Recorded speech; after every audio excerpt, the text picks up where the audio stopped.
Columbia Broadcasting System presents Mac, Let's Pretenders.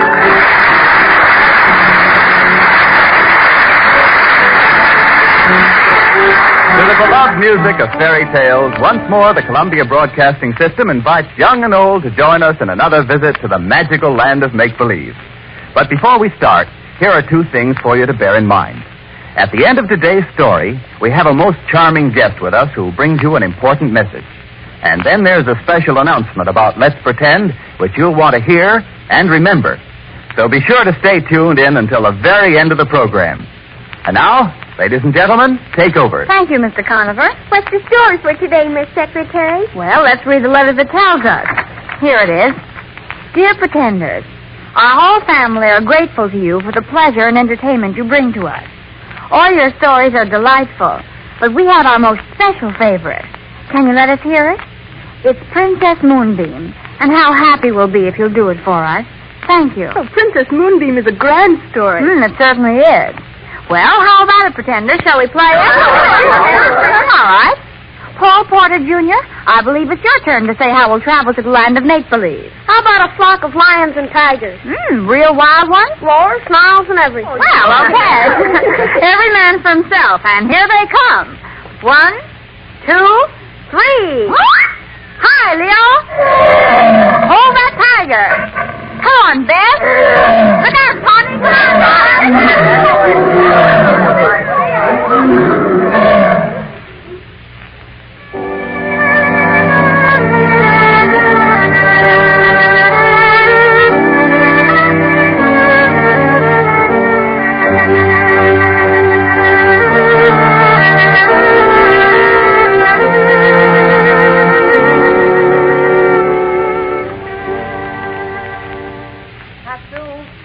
I'm home. Where are you? Here I am, honorable husband. Here. Oh, but why do you hide in the shadow of the bamboos, little wife? It is not that I hide, Yankai. Then what is it? It is because from here I can see the soft white peaks of piling mountains. And besides, it's soon time for the moon to rise. And then it's all so beautiful. Oh, true, little Hatsu. But look, here am I, your husband, come home from a hard day of work in the rice field. I'm hungry. Come, where's my supper? It is prepared, honorable husband. Forgive me. I did not know the hour was so late. Dreaming again, Hatsu? And not happy dreams, I fear. Your eyes are very sad. What troubles thy heart, my wife? Oh, Yankai, there's no use pretending.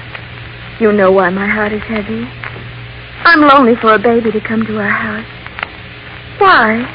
Why should we be denied this greatest of heaven's blessings? Oh, Hatsu, I do not know. I only know that a little one here beside us would be more welcome to me than the cherry blossoms in the spring. Dearer than all the jewels of the emperor. Yankai, I know you grieve too. Forgive me for being so selfish. I'll try not to distress you any more with my tears. Oh, Yankai, look. What is it, my dear? The moon. See, it floats up through the sky. See the snow on Pailing. It has turned to fairy silver in the moonlight. See how it glitters and gleams. Look, my husband. There seems to be a path of shimmering silver from the Lady of the Moon right straight to the snow-capped peaks of the mountains. There does indeed.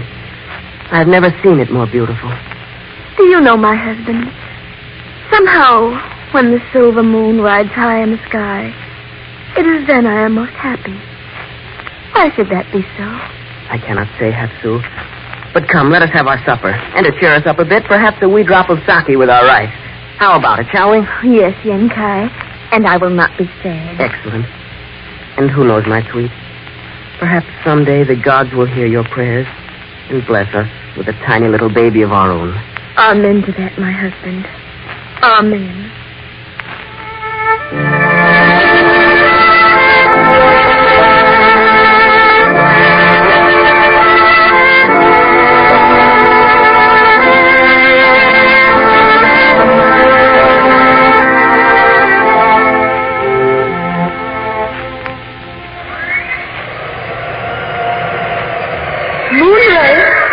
Moonray, come here. Yes, Mother Moon. How may I serve your highness? Where is my daughter, the Princess Moonbeam? I'm not sure, your highness. But I think she's playing with a dog star along the Milky Way somewhere. Let 3 shooting stars fall in quick succession, and she will come to me then. Yes, Your Majesty.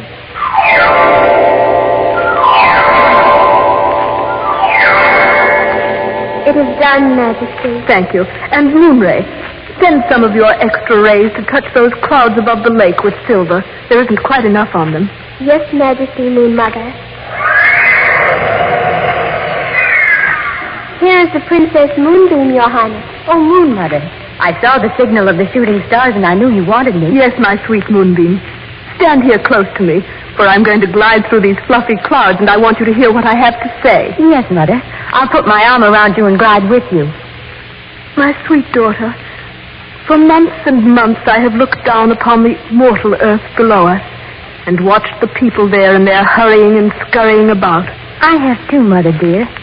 And is it because our light isn't as strong as the Sun Emperor that I can't see many smiling faces, or aren't they really happy?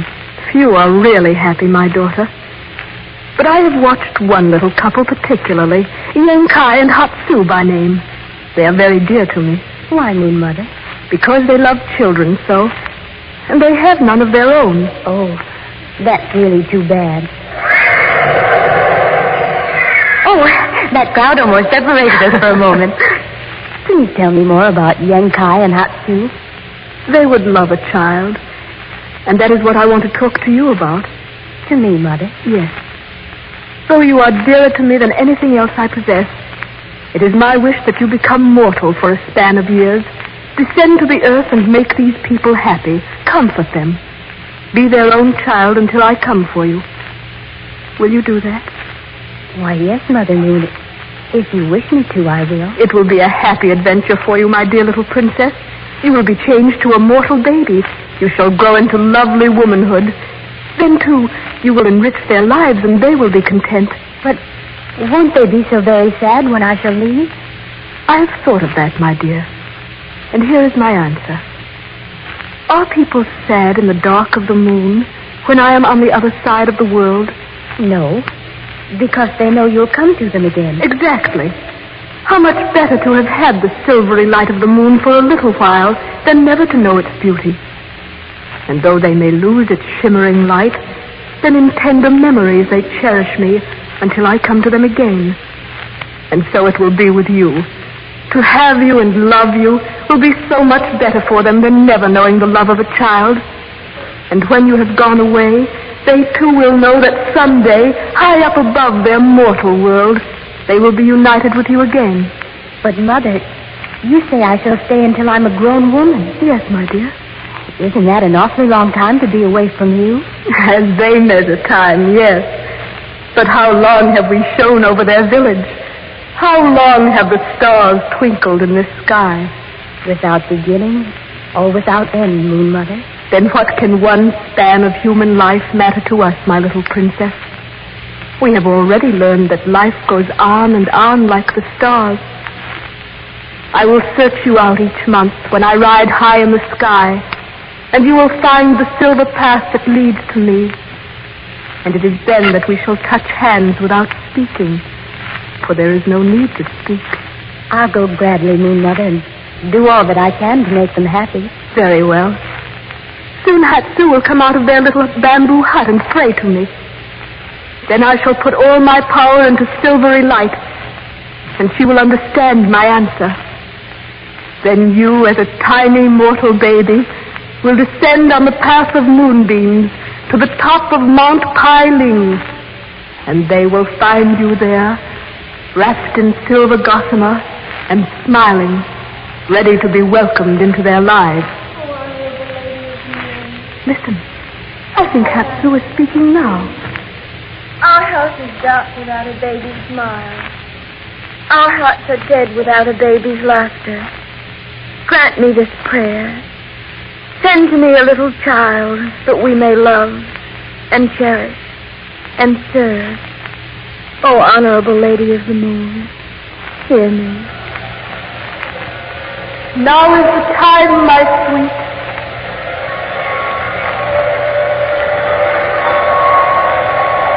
Oh, Yenkai! Yenkai, come quickly, quickly! What has happened? A miracle. Look, again I stole out in the night to pray to the Lady of the Moon. I prayed earnestly, and then, see what is happening. The moon seemed to stop between the clouds. Then moonbeams shimmered, blended, and finally formed themselves into a path of silver light. You see it? Look, it goes straight into the forest there near the brook. See? I see the path of silver, little wife, but nothing else. The moon is full tonight and very bright. That is all I see. Oh, no, there is more. Come with me quickly. This time it's different. I know it. Let's follow the moonbeam path. Come. Wait, little wife. It's dark in the forest. Wait for me.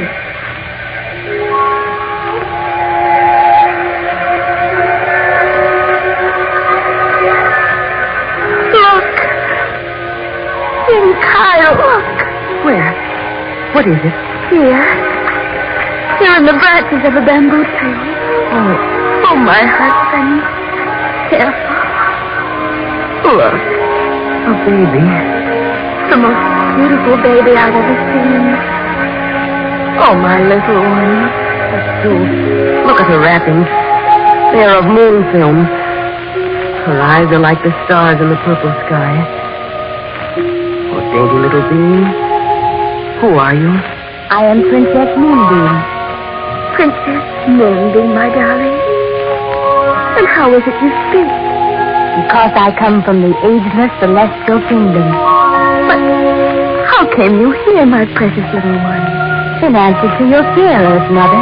You mean then that you beautiful one, you are to be our very own child? Yes, sir, Father. I don't know how long I'm to stay, but... Now, will you take me home?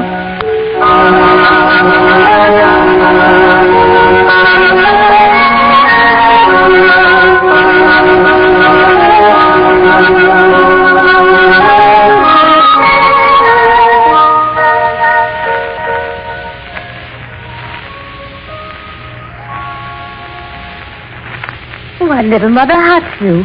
Why do you look so sad? There is no use in denying it, daughter. For years, ever since you came to us, we have known that you were only loan to us. And now that you're a grown maiden, we feel that you may disappear as you came. And we dread the time when you must go.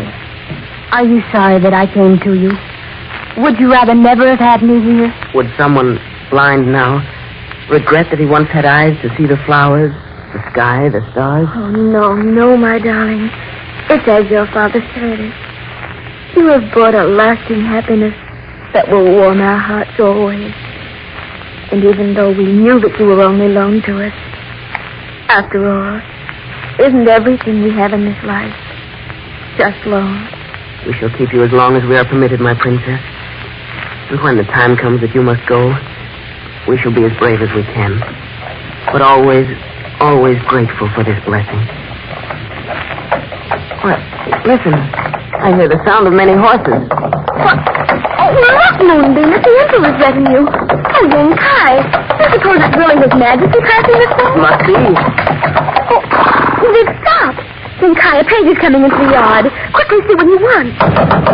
His Imperial Majesty commands a word with you. Enter. You do our humble house great honor. How may we serve you? His Imperial Majesty and ruler of your kingdom is weary from a long day of travel. He asks for a cup of tea and a place sheltered from the sun where he may rest. We are indeed honored. Moonbeam, stop the charcoal fire into the kettle. Yes, Mother. Young Kai, carry first mat stands for clearing by the spring. Page, tell our Emperor he does our home great honor. Yes, madam. Look at your mother, Moonbeam. She's trying to be 10 places at once. Oh, you think it's really the Emperor? There the mat, Young Kai. Is the fire going nicely, Moonbeam? Yes, Mother. The kettle is already boiling. It'll only take a second. Oh, lucky for us that only today I've made fresh rice cakes. The tea is ready, Mother. Shall I take it out? Oh, wait, here. Here's a tray. Put the tea on it. Yes. There. Here are the rice and almond tea cake. Uh-huh. Oh, wait. Put the bowl of kumquats and tangerines on it. All right. And here, a bit of sake in case you would want it. Now, then, is everything there? I think so. Kumquats, tea. All right, then help me. Open the door and come along. Oh, he's there already. Father arrived just in time. Oh, look, Mother Hatsu. He's very handsome. He'll hear you. Now make your prettiest curtsy as we approach. Well then, madam, you're indeed prompt. That tea smells good. Most Imperial Emperor. My thanks. It's jasmine scented, isn't it? Yes, sire. Counselor, we were fortunate to select this house. It isn't every day one finds tea like this along the way. Quite right, sire. It is we who are fortunate, most Imperial Emperor. Moonbeam, serve the rice cake. Yes, Mother. Most Imperial Emperor, will you have some rice cakes? They're really very good. Mother made them only today. Moonbeam, that is not the proper way to address His Majesty. Oh, but why not? They are fresh today, aren't they? Most Imperial Majesty, forgive her. She is not versed in addressing royalty. Not as well as I'm used to being addressed by them. Why, what is it? What are you looking at, Your Majesty? This is the most beautiful creature I have ever seen. Who are you? Where did you come from? She is our daughter, sire. She is too beautiful to be mortal. Well, you see, sire, really... Counselor. Yes, sire. Where was this girl when I sent couriers all over the kingdom to find the most beautiful women in my empire? Why, sire, we never dreamed that so poor a hut could house such beauty. We didn't stop here. What is your name, father? I am called Yenkai. This is my wife, Hatsu, and this is our daughter, Moonbeam. A fitting name for one so lovely. Well, Moonbeam, let us not waste words. I have long searched for one who could inspire me to love. For years we have sought for one worthy of the title of Empress of my kingdom. In a word, you are that woman. I offer you marriage. Thank you very much, Imperial Majesty. Don't say another word. I know you must be overwhelmed that the Emperor offers marriage. But your beauty makes it possible for me to be so generous. Now then, when will you be ready to come to the palace for the wedding ceremony? Never, Your Majesty. What's that? Moonbeam, you're forgetting. You are addressing the Emperor himself. Yes, daughter. Please watch your words and think twice before you speak. Never mind the ceremony. Just explain what you meant by never. I have addressed you properly, Imperial Majesty, so that I might please my Earth father and mother. But you're speaking to the Princess of the Moon. Princess of the Moon, eh? And do you think that a higher rank than Imperial Majesty? Of course, my friend. For my mother, the Lady of the Moon, rules the celestial kingdom, the kingdom of the sun, the planets, and the stars. Why, this is ridiculous. You mean to say you have a greater army than mine? We have no armies at all, Emperor. That's what I thought. A kingdom without an army. Just who sees that your commands are obeyed? Who enforces your laws? I doubt if you'd understand. But our laws work for themselves, because they're guided by the principle of eternity. And you see, we of the celestial kingdom, as well as you, are a part of the principle. I don't believe it. It's the greatest truth of all. Well, never mind that. I do understand that you are too lovely to be a mortal woman. But what are you doing here? Your Majesty, we, Hatsu and I, can explain that. Oh, I'd forgotten you were here. Well, then, speak. Tell me. Your Majesty, we wanted a child of our own. And many years ago, each day, Hatsu would earnestly pray to the Lady of the Moon to send us one. And one night, when the moon was high over Mount Pailing, she answered my prayer. And the little princess came down to us in a path of silver to be our greatest joy and happiness. Well, then, if that is true, she will be returning to her own kingdom someday, won't she? Yes, Your Majesty. It's decreed that someday my moon mother will glide softly down the silver path, and I'll return with her. Well, then, what becomes of you, Yenkai, and you, Hatsu? We have always known she was only loan to us. And the memories of her devotion will warm our hearts and enrich all the years of our lives. Well, I won't have it. This is my kingdom. I rule over it. You will obey me as everyone else does. Never in my life have I wanted anything so much. You send for your celestial mother and tell her I want you to be my wife. It will do no good, Emperor. Even you cannot change decrees of the divine. We'll see about that. Counselor. Yes, Your Majesty. Go to the road. Give orders to the soldiers that the hunt is postponed. March them in here and surround the house. Send runners to the palace for more soldiers. This girl is to be guarded. And no one, mind you, no one is to leave or enter the grounds under any circumstances.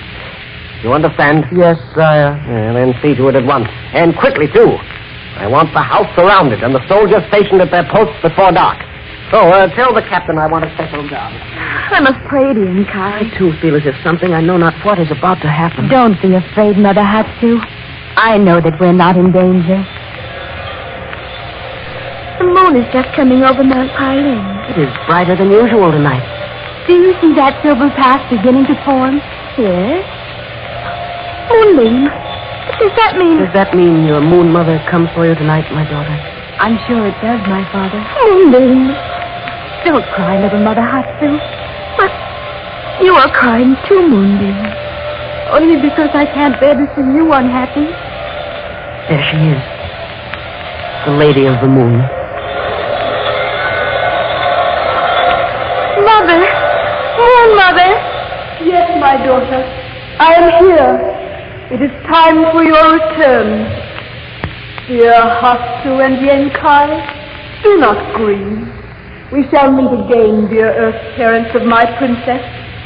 Each month when the moon is full, we shall float through the sky, Moonbeam and I will cover this little cottage with silver rays, and that will be her message of eternal love to both of you. What is going on here? Who dares to enter these grounds without my permission? I ask permission from no one, Emperor. Who dares to say that to me?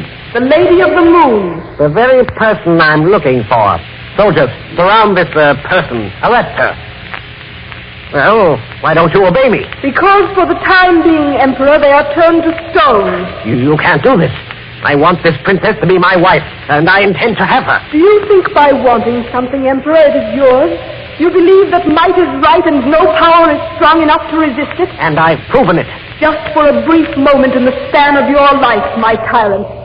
This princess is not mortal. She is of another world. Just as courage and honor are universal, so is the love she has brought these earth parents. And you can't kill things like that. They live on and on to glorify and point the way toward the brotherhood of man, to encourage those who will carry the lamp of progress long after you are dust.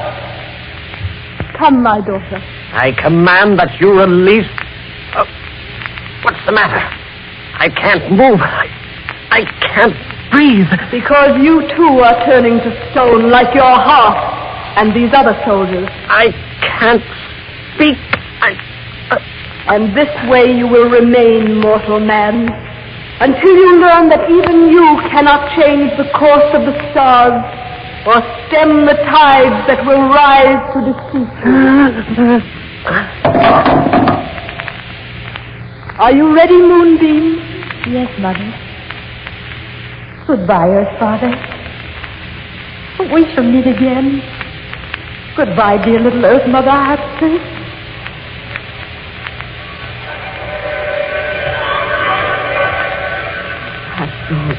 She is gone. And look, teardrops have fallen from her lovely eyes upon my hand. Oh, my Moonbeam, we shall miss you. But we are grateful for having you as long as we did. You are right, Yenkai. All our lives will be better for having had this sweet little Moonbeam to love and... Oh, look, Yenkai. Look. What is it? Your hand, where the teardrops were. Look how they shimmer and fade, then glisten again. I see. They have changed. They have wings. And there. They fly into the air. There are two more. And more. The night is filled with Moonbeam's teardrops. What can it mean? Moonbeam's teardrops have been changed into little silver fireflies to twinkle through the night and tell us she is thinking of us and sending us messages of love. And always they shall be called fireflies. And the love of Moonbeam will live on forever.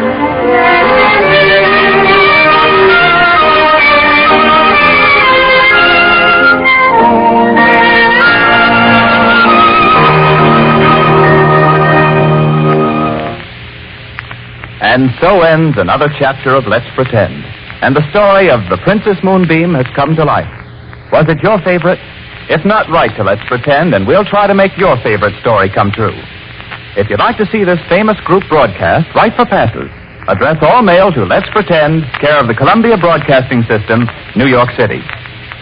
And now for our charming visitor who has an important message for you. It's my pleasure to introduce a beloved personality of radio and stage, the National Director of Children's Radio Programs for the Office of Civilian Defense, Miss Dorothy Gordon.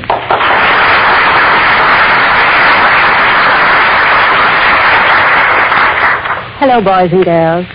I feel guilty to take 1 second away from today's lovely story.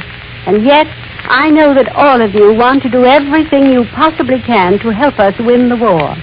That's why I stole 3 minutes out of Let's Pretend to tell you of a job that you can do. Of course, you all know that we're at war with horrible men, Hitler and the Japanese. These men are just like those giants of old, the ones that put on their 7-league boots and stepped into everyone's country and grabbed up everything. They are like the emperor in today's story, who thought that whatever he wanted, he had a right to take. These men are like the giant that Jack killed, who wanted to keep the gold and the music and the food of the world all to himself. You remember how he robbed everybody and made them afraid? Jack just had to kill him to make people free again. And that's our job. We, the United Nations, will have to get rid of those terrible men who are robbing the world of freedom and happiness. To do that, we have to work together and help our government in every way. We'll have to give up lots of things that we would like to have so that we can win and then have all the things we need and want. America is the land of the free. People have come here from all over the world because here they found a country where they could have whatever religion they wanted, where they could work at any trade, where they could get an education, where they could live happily with their families. There are in America today 10 million men and women who have come from different parts of the world who have never as yet learned how to speak English. It isn't that they don't love America, or they do very much, but many of them found it difficult to learn another language after they were grown up. However, these 10 million people have several million children who go to school here and who do know how to speak English. Some of you boys and girls listening in this moment may be the children of those foreign language-speaking people, or you may be a relative, or you may be just a friend. Now, you boys and girls can help a great deal by explaining things to the men and women who do not speak English. For instance, tell them that every time anyone turns a wheel in unnecessary driving, they are turning the wheel against our soldiers and in favor of Hitler. Tell them that they are not to pay any attention to people who say, there's enough gas to go around. The reason gasoline is being rationed all over the country is because no gas means no driving. No driving saves rubber, and the Army and the Navy must have rubber for their work to win the war. And there's another thing. I know that you boys and girls, just as most of us, like whipped cream on your cake. Well, we cannot get cream for whipping. Why? Because heavy whipping cream makes butter and milk powder. We need a lot of butter and a lot of milk powder to feed our Army and Navy. So, you'll just give up your Charlotte Russes and heavy cream desserts and other things as time goes on, because you boys and girls want to be the Jacks who will help rid the world of the terrible giants so that we can all be happy and free.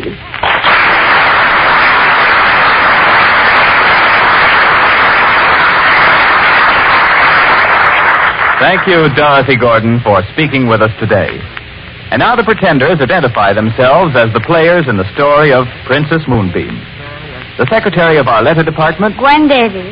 The Princess Moonbeam, Sybil Trent.